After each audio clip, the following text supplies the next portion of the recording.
Page number 824, set number 33 নম্বর set. দেখো প্রথম প্রশ্ন, দেখো ভূপৃষ্ঠে শিলাস্তরের বিচূর্ণী ও বিয়োজিত হয়ে স্বস্থানে অবস্থানের প্রক্রিয়াকে কি বলে?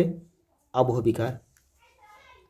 পরেরটা দেখো, পিছনের অংশে খাড়া দেয়াল, মধ্যভাগে গর্ত ও সামনে চৌকাঠের মতো অংশ বিশিষ্ট ভূমিরূপটির নাম হচ্ছে সার্ক। মরু সমপ্রায় ভূমির অনুচ্চ টিলাকে কি বলে হয়? In-cell barge.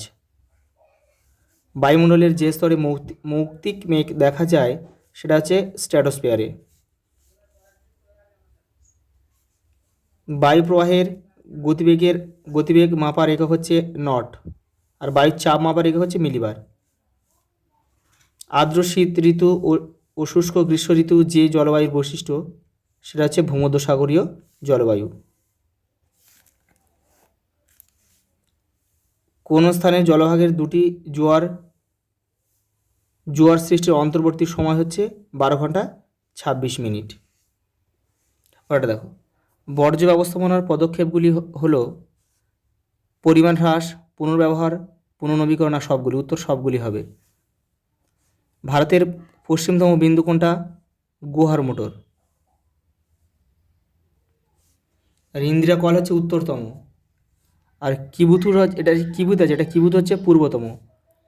মাজুলি দ্বীপ যে নদীবক্ষে অবস্থিত সেটা হচ্ছে ব্রহ্মপুত্র নদ। গাঙ্গীয় সমভূমির প্রাচীন পলিকে কী বলা হয়? ভাঙ্গার বলা হয়। আর নবীন পলিকে কী বলা হয়? খাদার বলা হয়। ভারতের মধ্যে সর্বনিম্ন জনঘনত্বপূর্ণ রাজ্যটি হচ্ছে অরুণাচল প্রদেশ, আর সর্বাধিক হচ্ছে বিহার। ভারতের জীবনরেখা বলা হয় রেলপথকে, আর উন্নয়নের জীবনরেখা যদি বলে তখন কিন্তু জলপথ হবে। একটি সক্রিয় সেন্সরের উদাহরণ হচ্ছে র্যাডার। কটা শুদ্ধ অশুদ্ধ রয়েছে ঠিক তোমাদের নির্দেশ অনুযায়ী কিন্তু উত্তর দিতে হবে। শুদ্ধ হলে সু লিখবে, অশুদ্ধ হলে অ লিখবে। শিলাময় মরুভূমিকে হামাদা বলে, সু। বায়ুর আপেক্ষিক আর্দ্রতা গ্রাম পার ঘনমিটার হিসেবে প্রকাশ করা, এটা অশুদ্ধ, এটা হবে শতকরা। শতকরা হলে বাক্যটা সঠিক হতো। পারদ দূষণে ব্ল্যাক ফুট ডিজিজ হয়, এটা অশুদ্ধ হবে। পারদ দূষণে মিনামাটা রোগ হয়। ভারতের বৃহত্তম রাজ্য হলো রাজস্থান, এটা শুদ্ধ। আর ক্ষুদ্রতম হচ্ছে গোয়া। লোহিত মৃত্তিকা শুকিয়ে গেলে ইটের মতো হয়, এটা লোহিত মৃত্তিকা হবে না, এটা হচ্ছে ল্যাটেরাইট মৃত্তিকা হলে বাক্যটা সঠিক হতো, এটা কিন্তু অশুদ্ধ একটা বাক্য। ভারতের গম গবেষণাগার রাজস্থানের যোধপুরে অবস্থিত, এটা কিন্তু অশুদ্ধ হবে, এটা দিল্লির পুষা হবে। পুষা হলে বাক্যটা সঠিক হতো। ভূ বৈচিত্র্যসূচক মানচিত্রে লাল রঙে বসতি ও রাস্তাঘাট দেখানো হয়, এটা কিন্তু অশুদ্ধ হবে। আচ্ছা, এটা একটু দেখে নাও। ভূ বৈচিত্র্যসূচক মানচিত্রে লাল রঙে বসতি ও রাস্তাঘাট দেখানো, এটা কিন্তু অশুদ্ধ হবে না, এটা শুদ্ধ হবে।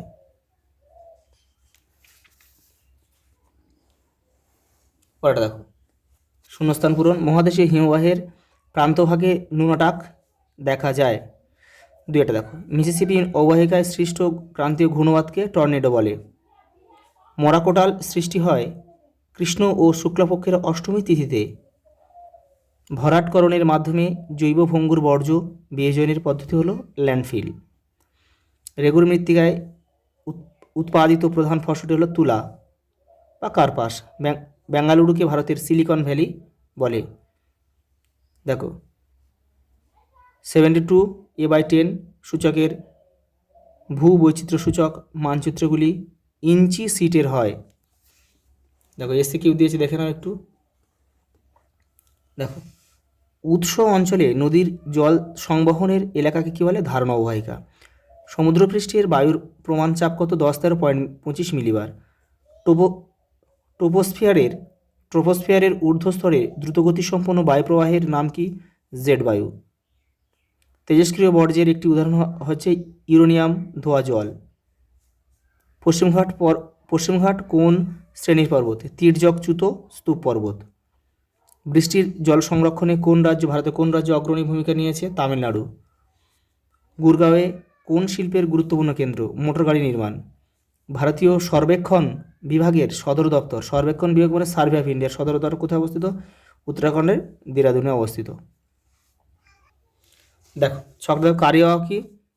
দেখো কাশ্মীরে দেখা যায়, কারেওয়া উপত্যকা বা কারেওয়া মৃত্তিকা কাশ্মীরে দেখা যায়, যেখানে জাফরান চাষ খুব ভালো হয়। দেখো কেউ তীর চিহ্ন দিয়ে কিন্তু মেলাবে না। দেখো রেটুন হচ্ছে ইকু চাষ 2.4.2। ন্যাপথা হচ্ছে পেট্রোরসায়ন শিল্প 2.4.3। আর ডপসন হচ্ছে ওজন গ্যাস, ওজন গ্যাস মাপার একক হচ্ছে ডপসন 2.4.4। দেখো ম্যাপগুলো কিন্তু আমি আগের 30টা সেটে তোমাদের করিয়ে দিয়েছি, সেই জন্য একই জিনিস বারবার আসছে, ওই জন্য আমি কিন্তু আমার আর করালাম না। এগুলোই তোমরা প্র্যাকটিস করলে তোমাদের কমন চলে আসবে, সবই কমন আসবে। আজ এই পর্যন্ত, দেখা হবে পরের ভিডিওতে।